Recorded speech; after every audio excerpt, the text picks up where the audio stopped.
Okay, so I thought it might be kind of neat, although loud with my crunching.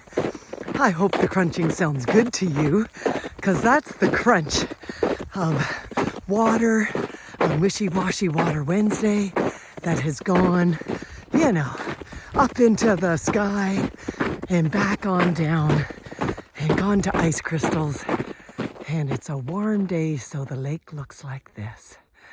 And I love this kind of mysterious looking day where you're going, what doesn't seem clear now will be clear again later. And I was thinking last night, that we went from the 30s where it was the worst depression. You had to line up to get a bowl of not so good looking soup. A lot of dignity was lost in that, or could have been. Certainly wasn't acted out for us. And many maintained their dignity and strength. And then they come out of the worst dust bowl and depression of, let's say, all time that we certainly know of, let's say in the century. And then they go into, we're into a decade and a half by the time, ooh, look at that spot. I don't know if you can see that very well.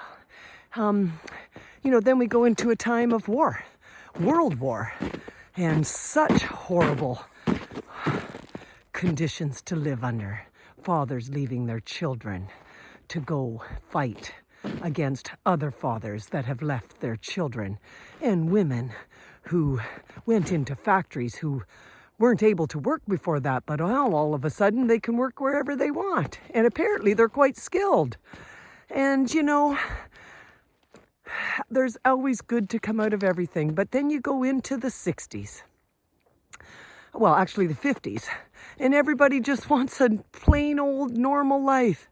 And we get, subdivisions and suburbs. And everybody flocks to them. And then by the 60s, that seems kind of boring. And we got the offspring of people who had complex post-traumatic syndrome from the 30s and the 40s, whose fathers, were half here and half gone.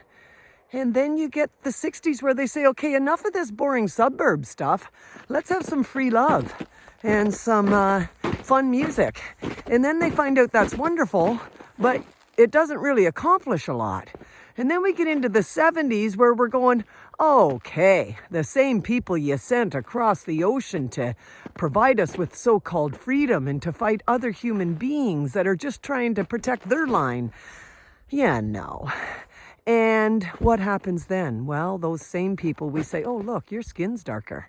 And for that reason, you got to ride, on the back of the bus. And then we get our MLK saying, listen, I'm dreaming a little dream. And then it goes from there. And I don't know. It's just what I was thinking about in the fog. And it's Wishy-Washy Water Wednesday. And we can turn on the tap, a lot of us here in North America, and get fresh water out of our taps. And I think, wow, look how hard people have fought to get that for us. And I am thankful for every life on this side of the line and the other side that thought they were doing the right thing. And here we are. With, war has never left us. Some studiers of societies say it will never leave us. Just what I was thinking about on a walk this morning. Let's be grateful. Together. Amen.